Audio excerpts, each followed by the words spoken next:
So I just picked up in Sparks, Nevada, headed down to Las Vegas. I'm at US 95, going south.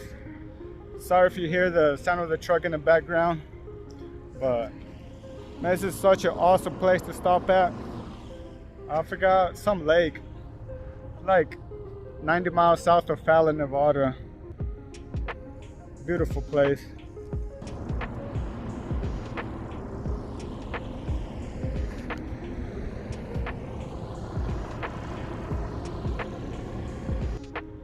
But I had already picked up a load Friday. Yesterday I did my 34-hour reset, and I'm headed to Las Vegas with some casino chairs. So I'm headed to a hotel casino and gonna deliver it tomorrow, which is Monday.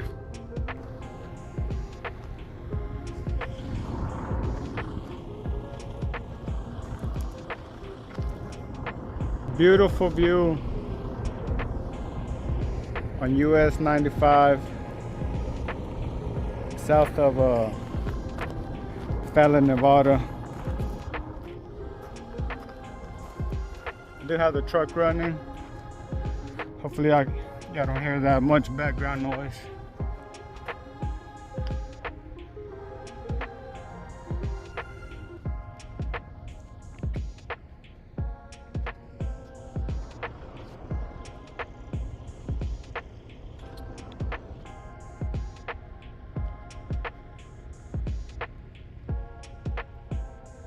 But I want to tell a little story about how my Pilot app got hacked, and they stole over almost $1,500 worth of fuel. So I was at home for a whole week, and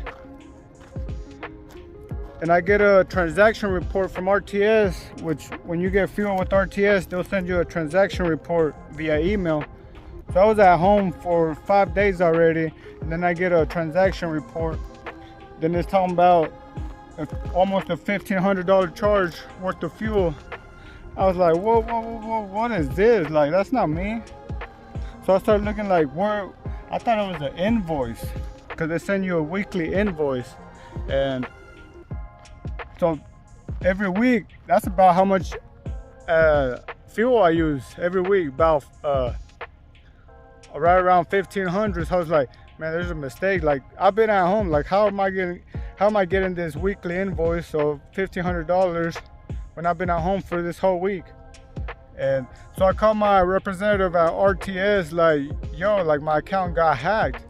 And so I started digging, and they used my Pilot application. They were able to log into it, and that's how they were able to get fuel. So with my Pilot app, if you can add your fuel card or your credit card, debit card, you can add it to the app, and that way whenever you pull up to a pump, all you gotta do is go to the app and, you know, put your information.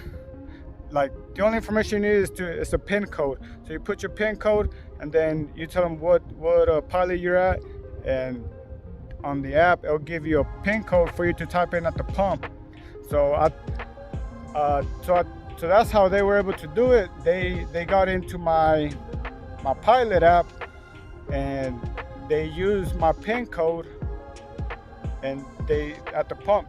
This was in Greenwood, Louisiana, which, I mean, you know, I've passed through there, but I've never stopped there to get fuel. And so I call my representative, you know, I tell him what's going on, and at first he thinks, you know, I guess, you know, I'm trying to scam, you know, trying to file a report or false report or something like that. Because at first he acted like he didn't really believe me that much, and I was like, man, this wasn't me. But after he saw like how much fuel was used, he's like, yeah, okay, you know, he didn't say I started believing you, but, you know, he started to act more like, okay, you know, I'm gonna get to the bottom of this. You know, he apologized, and because RTS pretty much is the broker, so the bank is Fleet One, or WEX. WEX is the bank that funds. So he has to submit a report to WEX, and then, so he told me, it's like, man, it's gonna take some months, like. And I was like, man, I can't pay for this. Like $1,500, you know, I can't afford a whole month worth of this, or I can't afford waiting months, and then this week they're gonna charge me for this. He's like, man, I don't know what to tell you. I'm sorry. Like, a lot of people have been scamming. They've you know, turned in false reports and stuff like that. So they want more information out of you.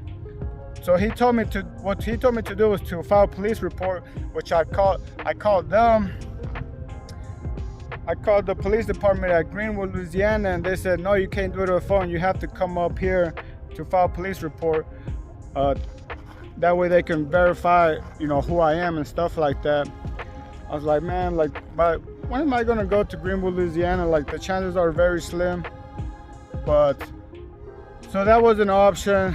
And then I told my representative, you know, like they want me to be there. He's like, go locally. Maybe they'll do it there. And by this time, this was the following day, they sent me a weekly invoice report, which said that they're gonna pull out the money the next day.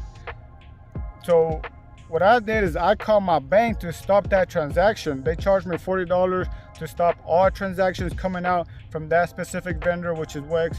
I was like, man, you gotta stop that transaction, and they did. And a week later, Wex sent me an email saying after further investigation that they were gonna refund me the money, or not refund me, but they were going to put a credit on my invoice. So I was like, man, I was so happy, I was so glad about that, because I used the RTS fuel card and the mudflap fuel card, which, you know, I used to see which one has the best fuel discount, stuff like that. So I was so happy when they gave me that email that they were gonna put credits on my account, because yeah, I had to stop using the RTS card for 2 weeks, and I was just using mudflap and I was just using my credit cards. But now they sent me that email, and then my representative has said, man, it's probably gonna be a few months before any of this gets resolved. It's like, oh my gosh. So I'm so happy that was able to get resolved. But I've been seeing a lot of posts that my pilot and Flying J, they had some type of data breach. A whole bunch of people are getting their accounts hacked and stuff like that. They're using my pilot points. They're just draining all them points. And if you have any credit card or debit card on your my pilot app, I'll suggest to take that off. It's such a pain, because now I gotta get off and swipe the freaking card in the pump. But it's just the convenience of using my pilot app that made it so awesome. But now I have to get off and swipe that card at the pump. I mean, it's all right. But so yeah, hopefully, if you do have that, you know, just I would recommend to take the card off your application, because you never know. You don't know who's gonna be next. I'm fixing to get back on the road. I'll see y'all.